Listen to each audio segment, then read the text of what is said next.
Siwmai, fi di Jacob, a fi'n astudio Cymraeg a gwleidyddiaeth ym mhrifysgol Caerdydd. A wi am roi blas I ti o mywyd I fel myfyriwr sy'n astudio ac yn joio trwy'r Gymraeg. Sa'n mynd I ddangos popeth. Wel, mae'n fore dydd Mawrth a rhywbeth bach yn wahanol i'r arfer bore yma. I ni'n cyd-gyflwyno raglen Crac o Wawr ar Express Radio yn undeb y myfyrwyr. Wel, bore da I chi. Bore da iawn. Siwr I ni? Gret, diolch I ti. Bendig gyda di blino bore yma. Fel myfyrwyr Cymraeg, I ni'n lwcus achos mae'r coleg yn cynnig lot o help gyda'r adnoddau cyfrwng Cymraeg ar-lein fel y llyfrgell adnoddau. Mae dewis cwrs ti'n lico yn bwysig. Cofio fyd fod dosbarthiadau drwy'r Gymraeg yn dueddol o fod yn llai, sy'n gret. Wrth gwrs mae gwaith yn bwysig, ond mae'n bwysig fyd I ddal lan dy ffrindiau dros goffi neu beint.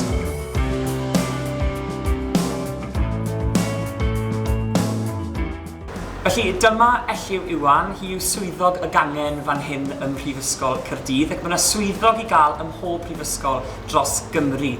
Chi'n gallu mynd at eich swyddogion chi gydag unrhyw ymoliadau, boed ynglyn ag ysgoloriaethau, neu gyda'ch gwaith academaeth drwy gyfrwng y Gymraeg.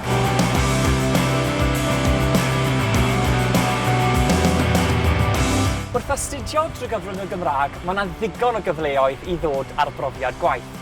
Cyfle I fagu sgiliau ac I wneud cysylltiadau. A'r wrthos hon, wi yn y BBC.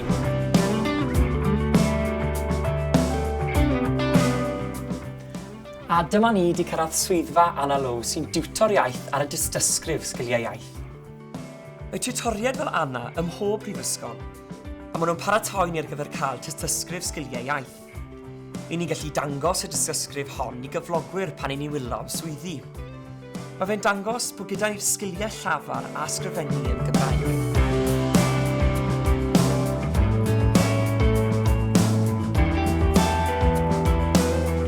Wel, bob wythnos, I ni'n cael y cyfle I gyfrannu at bapur newydd y brifysgol, a mae gyda nhw adran Gymraeg o fewn y bapur tafod.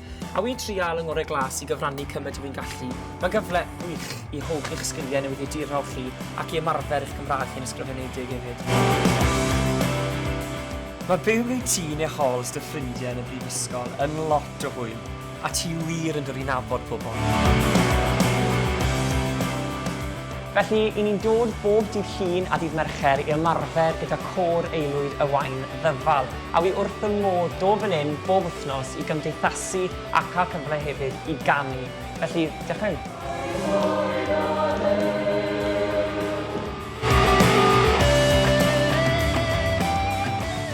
Mae yna ddigon o gyfleoedd I chi gymdeithasu trwy gyfrwng y Gymraeg ac fel arfer wedi ymarfer côr I ni'n joio dod am drinc fach. A nosweithiau eraill, wel, fel gallwch chi ddychmygu, maen nhw'n hwyr ac yn wyllt.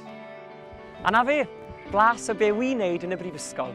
Pob lwc I ti, achos llai addo bod blynyddoedd gored y fywyd o dy flan di. Joia pob eiliad, achos mae'r Gymraeg di roi llwyth o gyfleoedd I fi.